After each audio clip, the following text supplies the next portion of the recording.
کہ یہ عظیم عاشق مصطفیٰ ہے،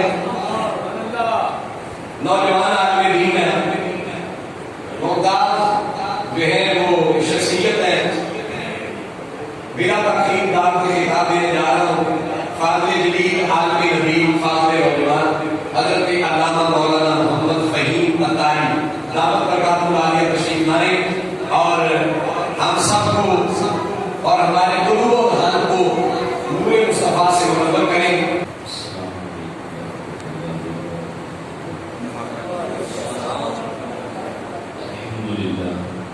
الحمدللہ رب العالمین والصلاة والسلام علی سید الانبیاء والمرسلین. اما بعد فاعوذ باللہ من الشیطان الرجیم. بسم اللہ الرحمن الرحیم. اللہ وملائکتہ یصلون علی النبی یا ایھا الذین آمنوا صلوا علیہ وسلموا تسلیما. بلغ الغلا بکمالہ کشف الدجى بجمالہ حسن الدین بخصالہ. صلوا علیہ وآلہ. قال اللہ تعالی فی القرآن المجید والقرآن المبین. فاعوذ باللہ من الشیطان الرجیم. بسم اللہ الرحمن الرحیم. وعما بنعمت ربک فحدث. صدق اللہ العظیم. اللهم نبئ قلوبنا بالقرآن وزين أخلاقنا بالقرآن. اللهم نجينا من النار بالقرآن وآتنا الجنة بالقرآن. تمام احباب رسول برکت کے لیے درود پاک کا الصلاۃ والسلام یا سیدی یا رسول اللہ وعلی آلہ واصحابہ یا سیدی یا حبیب اللہ. جو آپ اللہ فرماتے ہیں کہ ہم درود پڑھتے ہیں، یہ درود آقا عالم صلی اللہ علیہ وآلہ وسلم کی بارگاہ تک فرشتوں کے ذریعے پہنچایا جاتا ہے. لیکن آپ فرماتے ہیں کہ ہر درود فرشتے نہیں لے کے جاتے، ہر درود فرشتوں کے ذریعے نہیں پہنچتا. فقط وہ درود فرشتے لے کے جاتے ہیں جو آپ بے توجہی میں پڑھتے ہیں. یعنی کہ آپ گاڑی چلا رہے ہیں اور ساتھ صلی اللہ کا ترانہ ہے، آپ کوئی کام کر رہے ہیں اور ساتھ صلی اللہ کا ترانہ ہے، توجہ آپ کی کہیں اور ہے لیکن زبان پہ درود پاک کا فرمایا یہ درود فرشتے لے کے جاتے ہیں. لیکن جو درود بندہ محبت سے پڑھتا ہے وہ فرشتے نہیں لے کے جاتے، حضور خود اپنے کانوں سے سماعت فرماتے ہیں.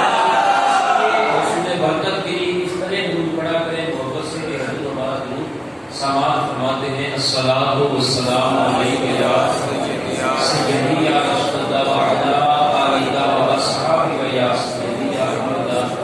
اللہ تعالیٰ کی عطا کردہ توفیق اور نبی مکرم صلی اللہ علیہ وآلہ وسلم کی نظر عنایت سے الحمدللہ 12 روزہ جو سلسلہ محافل ہوتی ہے اس کا آغاز آج ہوا چاہتا ہے.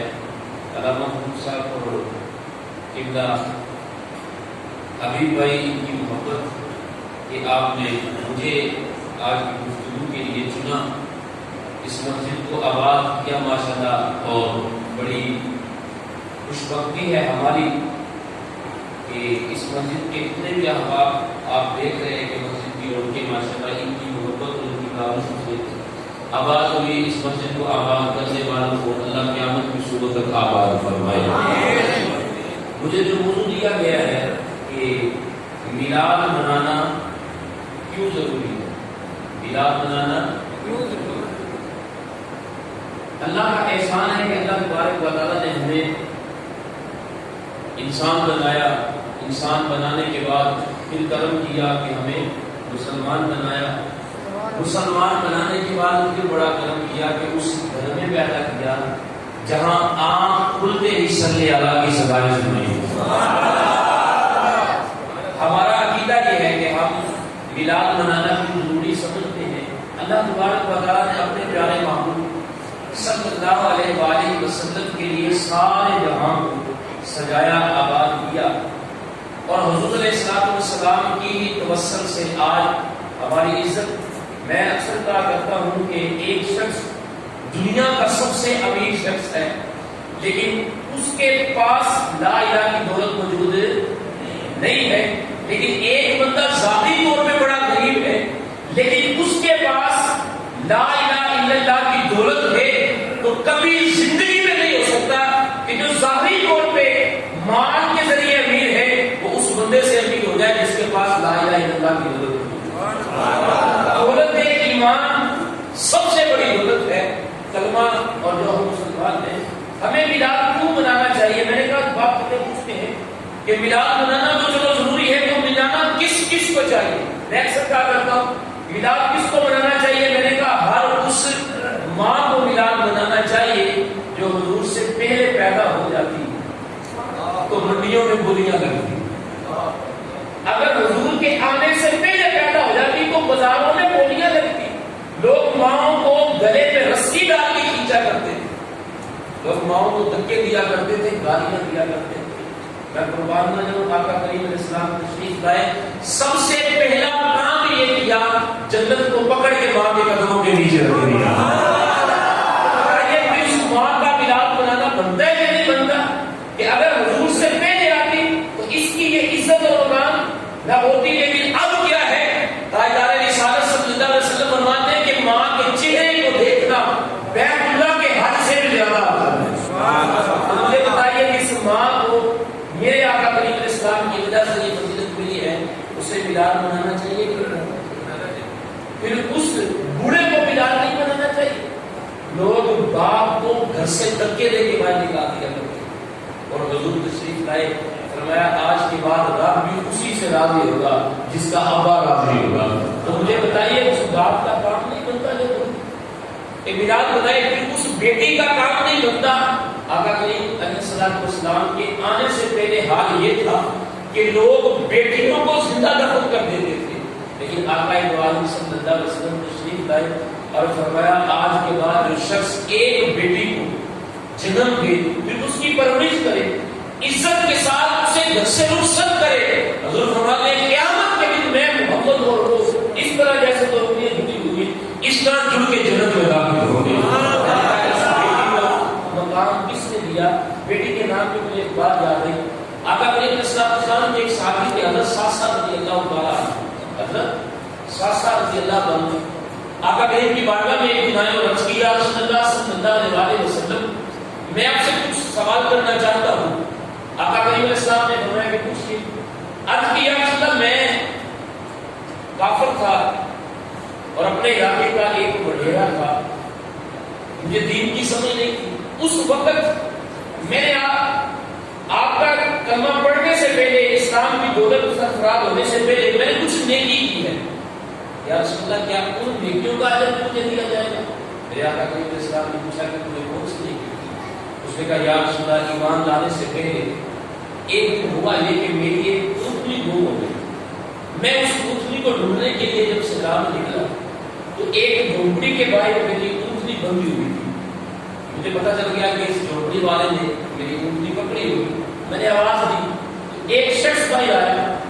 میں نے کہا یار یہ اونٹنی میری ہے. یہ حضرت ساسا رضی اللہ عنہ حضور صلی اللہ علیہ وسلم سے کلام کر رہے ہیں اور کہنے لگے کہ یا رسول اللہ جب اس بندے نے آیا تو نے کہا کہ یہ اونٹنی تیری ہے تو لے جا. میں جب اونٹنی پکڑ کے چلنے لگا تو خیمے کے اندر سے اس جھونپڑی کے اندر سے مجھے رونے کی آواز آئی کسی بچے کی.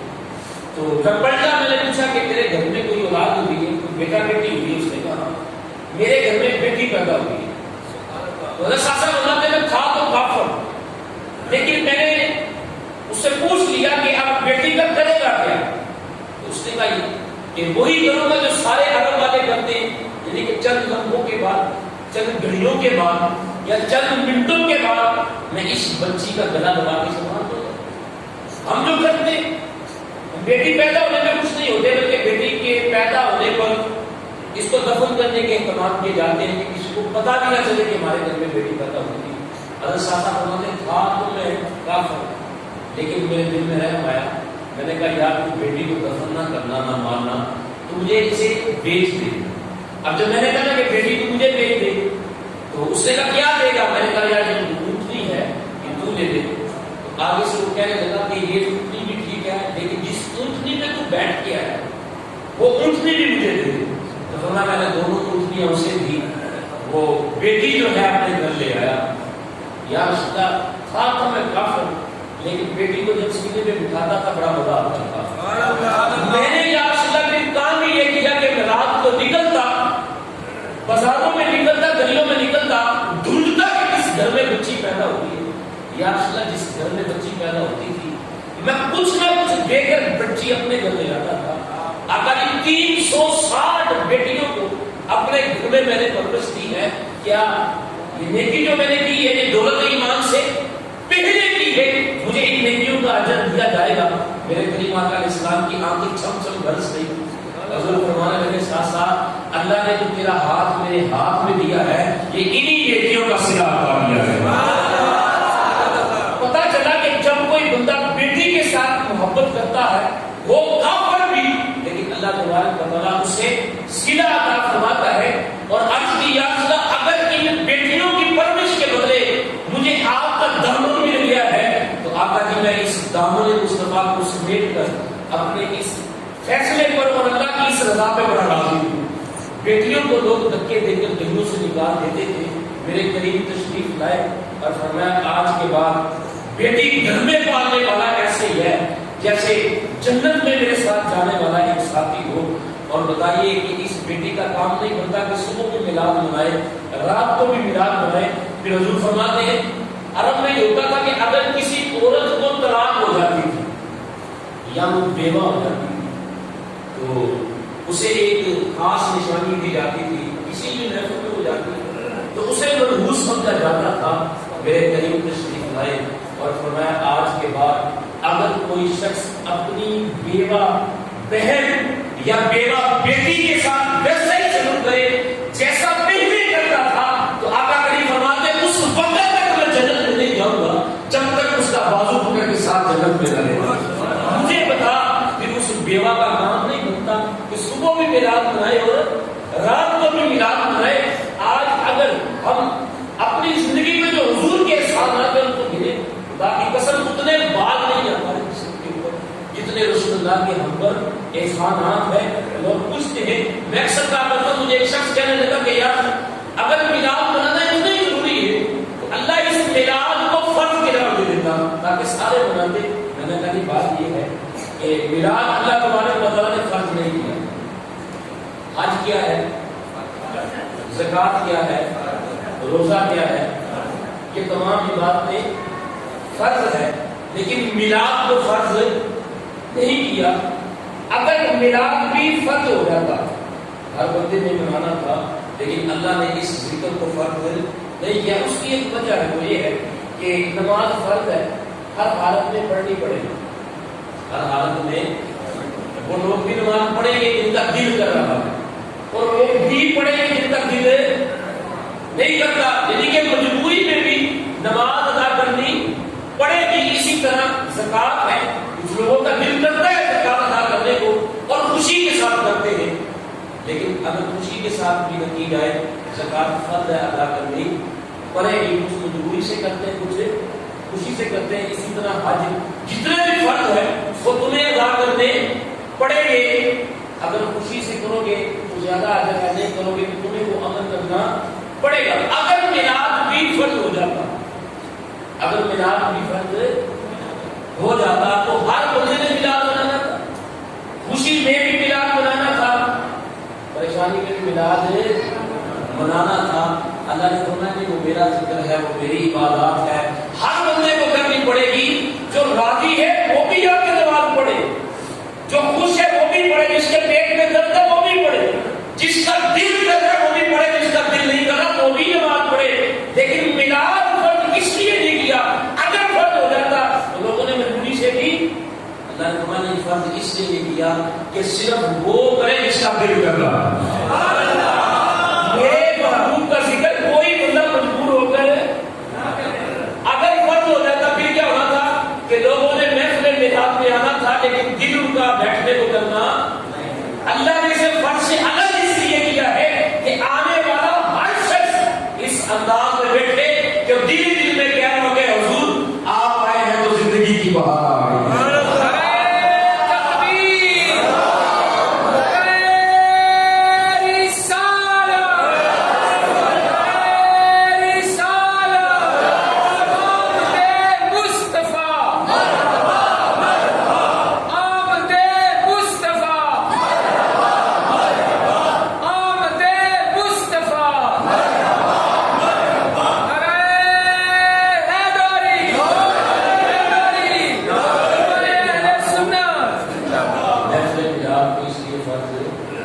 اور یہ جو محفل میلاد ہے بندہ بھی اپنے گھر میں کرے نا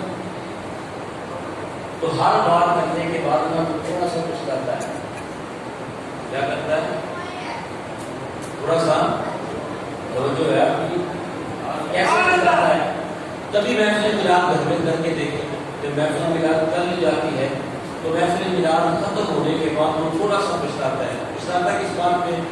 گھر میں کوئی بھی پروگرام ہو، یعنی کہ شادی ہو، سالگرہ ہو، کوئی بھی سیلیبریٹ ہو تو بندہ گھر کے سارے اہتمام کر کے جو خرچہ کر لیتا ہے. خرچہ کرنے کے بعد وہ حساب لگاتا ہے یار میں نے یہ کام کیا ہے نا تو یہ جو فلاں جگہ پہ پیسے لگائے نا میں نے زیادہ لگائے.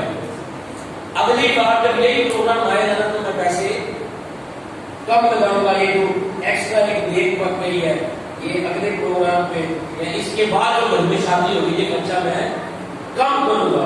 محفل میلاد کر کے دیکھیں آپ ہر بار کہیں گے کہ اس بار خرچہ کم کیا ہے اگلی بار میں نے اس سے زیادہ کرنا ہے. اور محفل میلاد مصطفیٰ محمود صلی اللہ علیہ وسلم کا ذکر پوچھتا ہے کہ جب سب ذکر ختم ہو جائیں گے یہ ذکر تب بھی ہوگا. مطلب یہ کہ دیکھیے اور میں کہتا ہوں کہ جب اللہ کا ذکر بھی ختم ہو جائے گا اس وقت بھی میرے مصطفیٰ کا ذکر باقی رہے گا. کیسے جی؟ اللہ تبارک و تعالیٰ قیامت کا دن ہوگا. اللہ تبارک و تعالیٰ تمام فرشتوں سے حکم فرمائے گا کہ تمہیں موت ہر انسان کو مرنا پڑے گا. یہاں تک کہ جو فرشتہ موت نکالتا ہے جان نکالتا ہے اسے بھی مرنا پڑے گا. اب سب مر گئے اللہ کا ذکر بند. اللہ کا ذکر ہے بند. باقی کون ہے؟ باقی کون ہے؟ اللہ. سب لوگ اللہ تبارک و تعالیٰ کے حکم سے کچھ دیر کے لیے مر جائیں گے. اب زندہ کون ہے؟ اللہ. بولو یار اللہ. زندہ کون ہے؟ اللہ. اور اللہ کیا کرتا ہے؟ ان اللہ و ملائکتہ یصلون علی النبی. یعنی کہ جب سب ختم ہو جائیں گے تب بھی اللہ کی ذات موجود ہوگی. تو اللہ کس کا ذکر کر رہے ہیں؟ صلی اللہ علیہ وسلم. اللہ کس کا ذکر کر رہا ہے؟ یعنی کہ جب اللہ کا ذکر بھی بند ہو جائے گا محبوب کا ذکر تو تب بھی ہو رہا ہوگا. اور یہاں تک کہ جو محفل میلاد ہے یہ کہ 12 ربیع الاول شریف کا چاند نکل آیا ہے ہر طرف خوشیاں بانٹے. اتنی خوشیاں بانٹے کہ آپ کے قریب اگر کوئی غم بھی ہو یعنی کہ زندگی کی کوئی تکلیف بھی ہو ظاہر بات ہے دنیا کا معاملہ ہے کوئی کسی وجہ سے پریشان ہے کوئی کسی وجہ سے پریشان ہے لیکن محفل میلاد یعنی کہ میلاد کا موسم آنے پہ ہر چہرہ خوش ہونا چاہیے. ہر چہرہ جگمگاتا ہونا چاہیے. وہ سیدہ جابر رضی اللہ تعالیٰ عنہ نے حضور صلی اللہ علیہ وسلم کی دعوت دی نا تو آپ کی زوجہ محترمہ نے حضور صلی اللہ علیہ وسلم کے کھانے کے لیے ایک بکری کو ذبح کیا. پتہ ہے آپ کو بچے دیکھ رہے تھے بڑی توجہ طلب یہ جو اب کل سے جو چاند بن کے لوگوں کا نکل آیا ہے میری یہ درخواست ہے کہ اپنے ہر غم کو بھول جائیں. اپنے ہر غم کو ہر پریشانی کو پیچھے کر دیں اس خوشی کی وجہ سے کہ یار میرے مصطفیٰ کی ولادت کا مہینہ شروع ہو چکا ہے. ہر طرف خوشیاں ہر طرف خوشیاں. حضرت جابر رضی اللہ تعالیٰ نے جب حکم دیا کہ رسول اللہ تشریف لائے گئے آپ کی زوجہ محترمہ نے بکری کو ذبح کیا. 2 بچے تھے حضرت جابر رضی اللہ تعالیٰ نے وہ پوچھنے لگے وجہ نے بکری کو ذبح کیوں کیا. بڑی توجہ طلب بات یہ بکری کو ذبح کیوں کیا ہے تو ماں نے کہا کہ بیٹا آج تاجدار کائنات صلی اللہ علیہ وسلم ہمارے گھر میں تشریف لائے. ان کی آمد کی وجہ سے ہم نے ان کے کھانے کے لیے اس بکری کو ذبح کیا ہے. اب بچے ہی ہوتے ہیں انہیں جب پتا چلا کہ آقا کریم صلی اللہ علیہ وسلم ہمارے گھر میں تشریف لائیں گے تو ہمارے بکری کو ذبح کیا. ایک بھائی نے کہا یار حضور کے آنے کی وجہ سے ہم بھی ایک دوسرے کو ذبح کرتے. ایک بھائی نے چوری پکڑی اور دوسرے بھائی کو پکڑ کے نا اس کے گلے میں چوری چلا. جب چوری چل گئی تو ماں نے جب دیکھا وہ بچہ بھاگا چھت پہ چڑھا اس نے سلام لگائی وہ بھی مر گیا. اب حضرت جابر کے کتنے بیٹے تھے؟ دونوں مر گئے. اب ماں نے جب دیکھا کہ دونوں بچے مر گئے ہیں دونوں کو ایک جگہ پہ رکھا ان کو کپڑا ڈال دیا.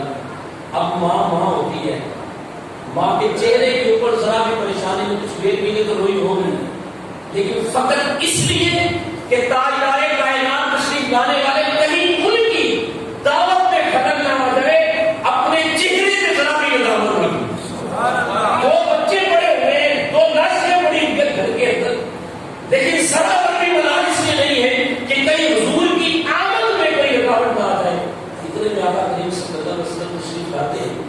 گھر میں بٹھایا جاتا ہے.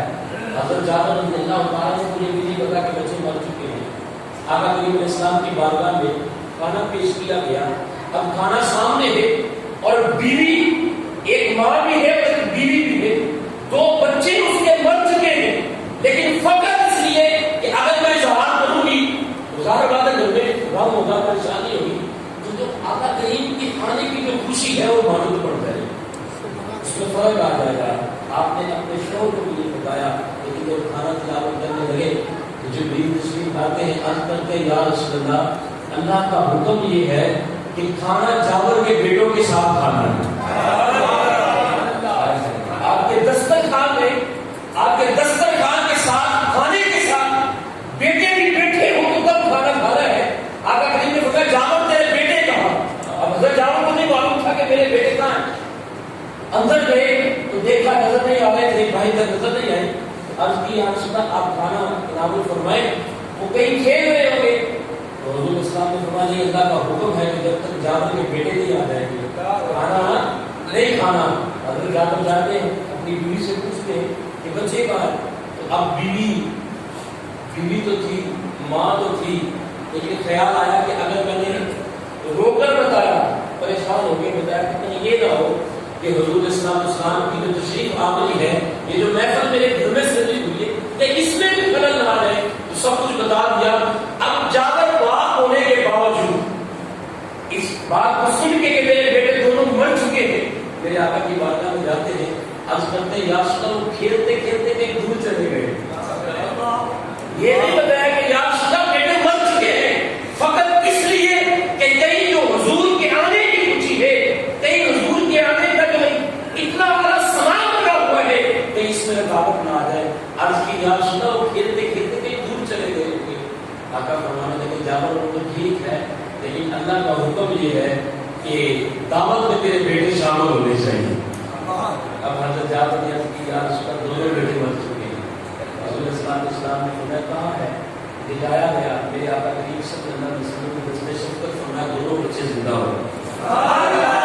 حضور کی تکا میں آ کے بیٹھ کے بات کرنے کا مقصد ہے کہ جب حضور علیہ السلام کے آنے کا جو سامان تھا کہیں اس میں رکاوٹ نہ آ جائے، اپنی بڑی سے بڑی پریشانی کو طرح کر دیا تاکہ کہیں حضور کی خوشیوں کے معاملے میں رکاوٹ نہ آئے. اس لیے جب ربیع الاول شریف نظر آئے، چاند نظر آئے اور ربیع الاول شریف کا موسم ہے، اپنی ساری خوشیوں کو بھول جائیں، فقط چہرے پہ یہ کہ آئے کہ جب وہ مہینہ ہے جس مہینے میں میرے آقا تشریف لائے. چہرے کھلے ہونے چاہیے. کوئی بندہ آپ کے ساتھ بدتمیزی کرے، آپ کو تکلیف دے، آپ خوشی سے کہہ دو کہ بھائی کیا تمہیں نہیں پتا میرے محبوب کی آمد کا مہینہ شروع ہو چکا ہے. نعرہ رسالت، نعرہ رسالت، لے جانا، سنے جانا، لے جانا، لے جانا، لے جانا، رہے گا یوں ہی ان کا، رہے گا یوں ہی ان کا تاجدار ختم نبوت.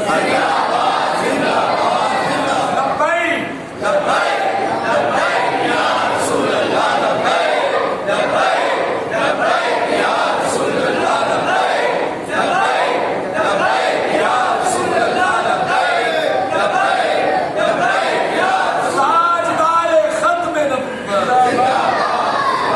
خوشی یہ کرنی ہے کہ اتنی خوشی منانی ہے، اتنی خوشی منانی ہے کہ اگر کوئی غم بھی ہے، اگر کوئی غم بھی ہے، کوئی پریشانی بھی ہے، تو وہ پریشانی اس خوشی میں نظر ہے آئے نا. اچھا ایک سوال یہ ہوتا ہے اور آپ سے کیا جائے گا، ابھی بارہ ربیع الاول کا چاند نظر آیا تو لوگ آپ سے سوال کریں گے کہ اللہ کا مطلب 12 ربیع الاول کو تو حضور کی وفات ہوئی تھی، آپ وفات کا غم نہیں مناتے، یہ تو بہت بڑا نقصان ہے. آپ غم نہیں مناتے، آپ جشن مناتے، اس دن تو حضور کی وفات بھی ہوئی. تو ہم نے سوال کا جواب یہ دیتے اور آپ نے بھی جواب یہ دینا ہے کہ 12 ربیع الاول کو حضور تشریف لائے. خوشی اس لیے مناتے ہیں کہ حضور جب تک نہ آئے تھے تو یہ زمان کا معاملہ نہیں تھا، یہ زمانہ وہ زمانہ نہیں تھا. حضور نہ ہوتے تو یہ منظر نہ ہوتے. خوشی اس لیے مناتے ہیں کہ حضور نے آ کے ہمیں جنتی بنا دیا ہے. اچھا غم کیوں نہیں مناتے؟ ہمارا عقیدہ غم اس لیے نہیں مناتے کہ ہمارا عقیدہ یہ ہے کہ حضور کے کوئی حضور ہے، بڑی حضور ہے۔ غم کس چیز کا منایا جاتا ہے کہ جو چیز تم سے الگ ہو جاتی ہے، چھین لی جاتی ہے، جدا ہو جاتی ہے۔ فرق صرف یہ پڑا ہے آقا کریم علیہ الصلوۃ والسلام کا محمد خزرہ میں جانے کے بعد فرق صرف یہ پڑا ہے کہ پہلے ابو بکر بھی اسی طرح دیکھتے تھے، ابو جہل بھی اسی طرح دیکھتا تھا، حضرت عمر بھی اسی طرح دیکھتے تھے، ابو لہب بھی اسی طرح دیکھتا تھا۔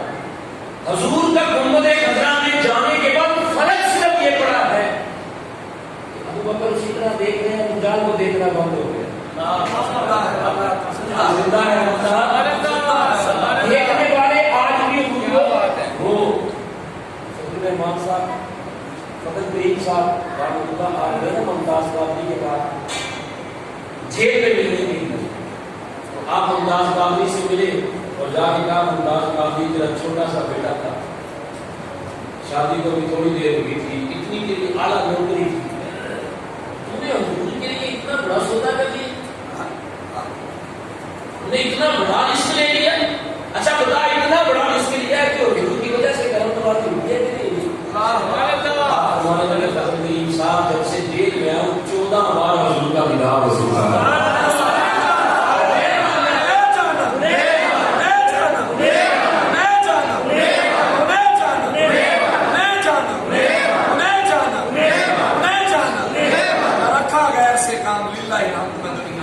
ہم اس چیز کا کیا جاتا ہے، ہم کہتے ہیں کہ آج بھی تو آنکھیں وہ لے کے آ جو آنکھیں کعبہ ہوتے ہیں حضور کو دیکھنے کی، حضور آج بھی ملاقات فرماتے ہیں۔ ہم کو اس چیز کا کیا جاتا ہے یا تو حضور کی شفقتوں میں کمی آ گئی، یا تو حضور کی طرف نوازی میں فرق آ گیا، ہم اس چیز کا کیا جاتا ہے وہ ڈسکنیکٹ ہوتی ہے۔ ہمارا تو رابطہ آپ کی کرنے والوں کا حضور سے کنیکٹ ہوتا ہے۔ آپ نے سنا ہوگا بردہ شریف انہوں نے لکھا ہے امام مسلم نے قصیدہ بادشاہوں کا قصیدہ لکھتے تھے تو فالج کا اٹیک ہوا، اب لکھا نہیں جاتا تھا، ذہن میں کچھ آتا نہیں تھا، بادشاہ نے کیا کیا کہ اپنے محل سے الگ کر دیا، پہلے محل کے اندر کمرہ ہوتا تھا امام مسلم کا، کیونکہ بادشاہ کی شان میں قصیدے لکھتے تھے، شان بیان کی جاتی تھی۔ اب جب فالج کا اٹیک ہوا نا تو بادشاہ نے کیا کیا، امام مسیری کو اپنے محل سے نکال دیا۔ اب امام مسیری گھر میں بیٹھے ہوئے ہیں تو خیال آیا کہ ساری زندگی بادشاہوں کے قصیدے لکھے، آج بادشاہوں نے اپنے گھر سے نکال دیا ہے، کیوں نہ کائنات کے اصلی بادشاہ کا قصیدہ بھی لکھا جائے۔ بڑی بات آپ نے پھر لکھا آپ کو مولا یا سلیم وسلم دائما، یہ قصیدہ لکھا۔ اچھا قصیدہ لکھا نا تو اسی رات میں آ کر تشریف لے گئے، تو جو تھوڑی دیر کے لیے غلط آپ نے جب قصیدہ لکھا نا امام مسلم نے تو حضور علیہ الصلوۃ والسلام تشریف لے آئے، آپ نے تشریف لا کر آپ تشریف لایا خواب کے، حضور علیہ الصلوۃ والسلام نے ہاتھ پھیرا اور اپنی جو چادر تھی نا آپ نے کہا امام مسلم کو قصیدہ سناؤ جو میری شان میں لکھا ہے۔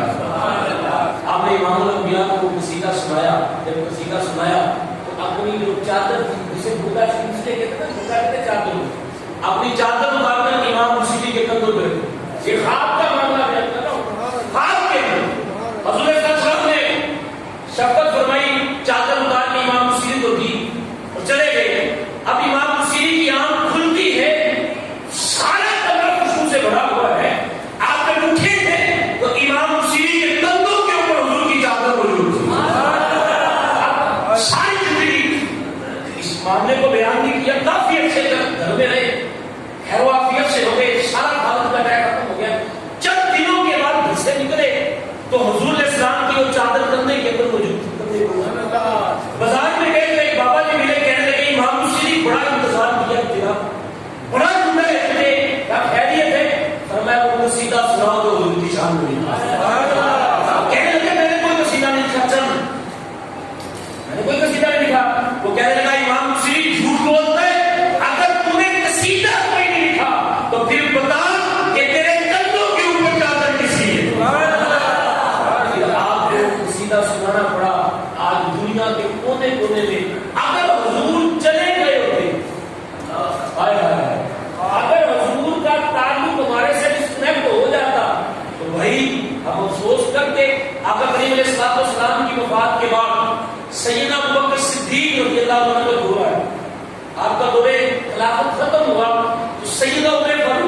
تعالیٰ کا دور آیا، سیدنا عمر فاروق کا دور حکومت تھا، مولا علی شیر خدا فرماتے ہیں کہ میں نے خواب دیکھا.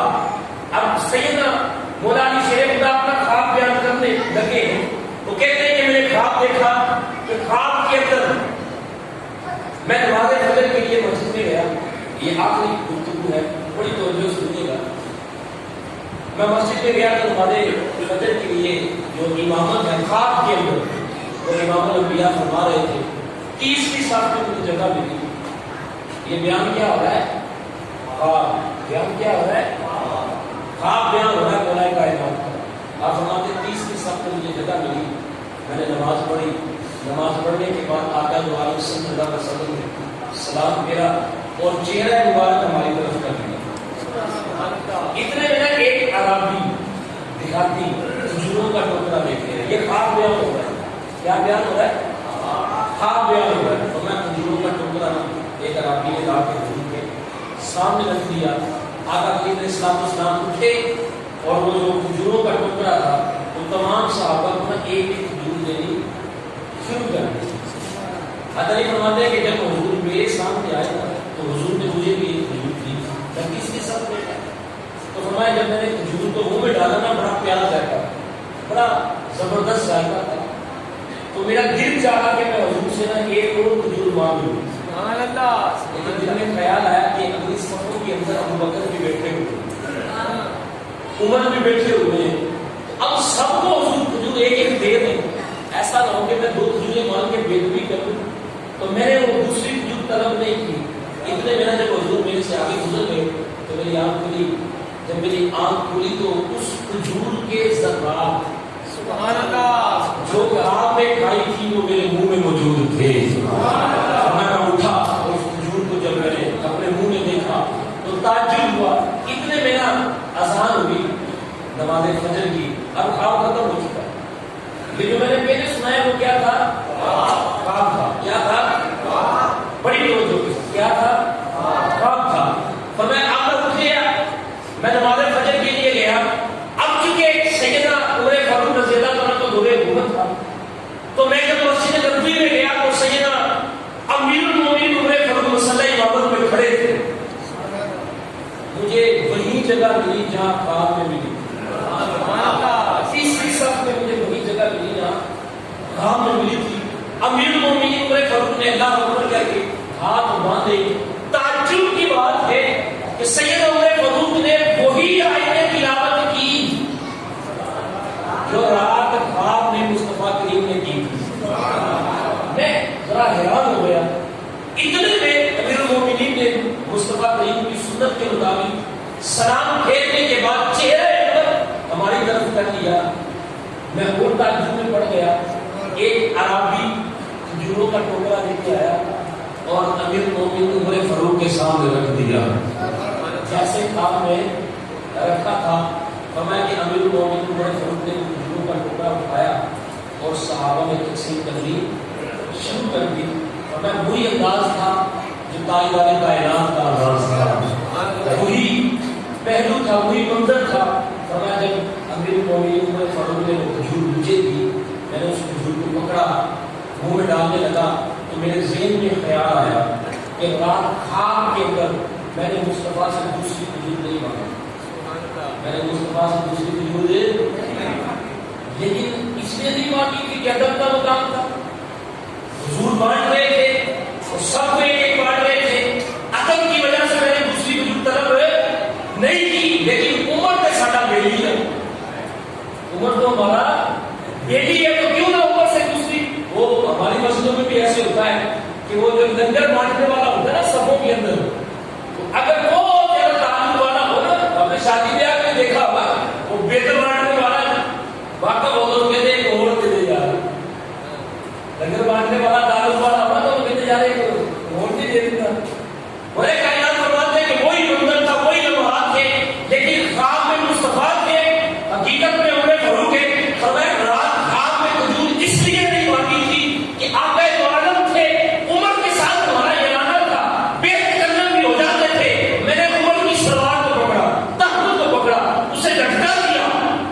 عمر نے میری طرف دیکھا. میں نے کہا عمر ایک کھجور اور نہیں دیتا.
جو حضور کو دیکھنے کی طاقت رکھتی ہو.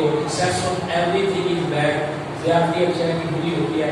فجر کے بعد ہر بندے کو نیند آئی ہوتی ہے. میں نہیں چاہتا آپ کا وقت زیادہ ہو. ایک چھوٹی سی مثال دینا چاہتا ہوں. ایک پیر صاحب کے پاس ایک شخص آیا نا, آپ کہنے لگا کہ حضرت مجھے حضور کا دیدار کرنا ہے, مجھے کوئی وظیفہ بتائے. تیری کے ساتھ میں گفتگو کرنا چاہتا ہوں. مجھے بڑی خوشی ہوئی کہ اس مسجد میں نماز فجر کے بعد بھی رونے لگی ہوئی. فجر کے بعد بیٹھنا یہ بڑا مشکل ہے, لیکن حضور کی محبت میں بیٹھے آپ کا بیٹھنا منٹ منٹ بھی کام آئے گا. وہ کہنے لگے کہ بھی حضور کا دیدار کرنا ہے, کوئی وظیفہ بتائے. پیر صاحب کہنے لگے جاؤ ایسا کرنا کہ یہاں ٹھہرو, رات میرے ساتھ ٹھہرے, کھانا کھا کے پھر آپ نے جانا ہے, میں آپ کو وظیفہ بتاؤں گا. اب مرید وہ آج کے مرید تو نہیں تھے, مطلب کہ یہ تو پیر ہے, مطلب نہیں ہے تو پیر کوئی نہیں ہے. کہا ٹھیک ہے حضرت منظور ہے. رات کو پیر صاحب نے اسے ساتھ بٹھایا, کھانا کھلایا. کھانا کا چاول بنے تھے, بڑے نمک والے تھے. پیر صاحب کہنے لگے یہ چاول کھا لو اور پانی نہیں پینا, پانی نہیں پینا, صبح فجر تک پانی نہیں پینا. فجر کے بعد جب تمہیں آنا ہے تو تمہیں وظیفہ بتا دینا ہے کہ حضور کا دیدار کیسے ہوگا. مرید کا, عاشق کا چلا گیا, ساری رات پانی پانی پانی, پیاس پیاس. لیکن دوسری طرف توجہ کیا تھی کہ اگر پانی نہ پیا تو مجھے وہ وظیفہ ملنے والا ہے جس سے میں نے مصطفیٰ کا دیدار کرنا ہے. اب صبح کے وقت نماز فجر پڑھی پیر صاحب کے پیچھے, اور نماز پڑھنے کے بعد عرض کی حضرت جی وہ وظیفہ بتائیں کہ میں نے حضور کا دیدار کرنا ہے. آپ نے فرمایا پانی تو نہیں پیا تھا, پانی نہیں پیا تھا لیکن پیاس بڑی لگی ہوئی. آپ نے فرمایا کہ اچھا رات نیند نہیں آئی؟ فرمایا کہ نہیں آئی, تھوڑی دیر کے لیے آتی تھی پھر آنکھ کھل جاتی تھی پیاس کی وجہ سے. تو پیر صاحب فرمانے لگے مجھے یہ بتا کہ جب تھوڑی دیر کے لیے میری آنکھ لگتی تھی تو سوتا تھا, تو اس سونے میں خوابدار بات, اس خواب میں کچھ دیکھا ہے؟ اس نے کہا حضرت دیکھنا کیا ہے, پیاس اتنی لگی تھی کہ جب بھی آنکھ لگتی تھی تو پانی نظر آتا تھا, بس پانی نظر آتا تھا, کبھی ٹھنڈا کبھی میٹھا. تھوڑی دیر کے لیے آنکھ لگتی تھی پانی نظر آتا تھا. تو پیر صاحب فرمانے لگے جاؤ تو تمہارا وظیفہ مل گیا ہے. وہ کہنے لگا حضرت سمجھ نہیں گئی. فرمایا بیٹا یہ کہ تیرا وظیفہ ہے کہ جب تیرے دل کے اندر, تیرے من کے اندر فقط طلب پانی کی تھی, تجھے خواب کے اندر کیا نظر آیا؟ پانی نظر آیا. فرمایا جب تیرے دل میں فقط مصطفیٰ کی محبت بچ جائے گی, فرمایا تیری آنکھیں بند ہوگی, مصطفیٰ تشریف لے آئیں گے. تیرے دل کے اندر تو دنیا کی محبت ہے, تیرے من کے اندر تو دنیا کی لالچ بسی ہوئی ہے, تیری آنکھوں کے اندر تو بے حیائی بسی ہوئی ہے, اور تو چاہتا ہے کہ ان آنکھوں سے میں حضور کو دیکھوں. آج ہمارا بھی یہی حال ہے, ہم چاہتے ہیں کہ حضور نظر آ جائے, لیکن کبھی دامن کے اندر, کبھی گریبان کے اندر جان کے دیکھنا کہ ہم نے اس من کو پیدا کتنا کیا ہوا ہے. تھوڑی تھوڑی دیر پر, تھوڑے تھوڑے مسئلوں پر, تھوڑے تھوڑے پیسوں پر ایک بھائی دوسرے بھائی کا گریبان پکڑا, تھوڑی سی پریشانی آئے ہم فرض جماعت چھوڑ رہے ہیں. آج مصطفیٰ کریم کی محبت کا اتنا دعویٰ کرتے ہیں لیکن چہرہ مصطفیٰ جیسا نہیں بنانا چاہتے. میرے بھائی اپنے دل میں جان کے دے کہ تیرے دل میں دنیا کی کتنی محبت ہے. جب یہ ساری محبت نکل جائے گی پھر آنکھیں تو بند کرے گا, اتنے مصطفیٰ کا دیدار ہو جایا کرے گا. آئیے حضور اسلام کا میلاد اس طرح منائیں کہ تمہارا سارا کام, ساری خوشیاں چھوٹی پڑ جائے. اتنا بانٹے, اتنا تقسیم کرے. اچھا بانٹنے کا مقصد یہ نہیں کہ جب تک آپ 2 دیکھے نہیں اتاریں گے آپ کا میلاد نہیں ہوگا. نہیں نہیں نہیں, آپ گھر میں جائیں, بیوی بچوں میں تقسیم کریں, گھر میں تقسیم کر دیں. یہ 2 بھائی ہیں اور 2 بھائیوں کا بل کے اوپر جھگڑا ہو رہا ہے, بل کے اوپر لڑائی ہو رہی ہے, تو اس لیے اپنے بھائی کی جگہ زیادہ بل جمع کرا دے کہ حضور کے میلاد کا مہینہ شروع ہو چکا ہے. یہ جو گھریلو لڑائیاں چھوٹی چھوٹی بات پہ ہو رہی ہے, اپنے دوستوں کو, بھائیوں کو, اپنے دین کو عزت عطا کرو. کہیں محلے میں کوئی جھگڑا ہوتا ہے, کوئی گاڑی والا اوور ٹیک کر جاتا ہے تو خوشی سے اسے کو جا بھائی اور سیدھے کچھ نہیں کہنا حضور کے میلاد کا مہینہ ہے. بانٹے, ایک مٹھائی کا ڈبہ, ایک اردو افزا کا, ایک بنا کے بنا سمجھا وہ وہی بانٹ دے کہ حضور کے میلاد کا مہینہ شروع ہو چکا ہے. مالک کریم سے دعا ہے اللہ ہماری اس محفل پاک کو قبول فرمائے. قیامت کی صورت اللہ تعالیٰ اس مسجد کو اور اس مسجد کو آباد کرنے والوں کو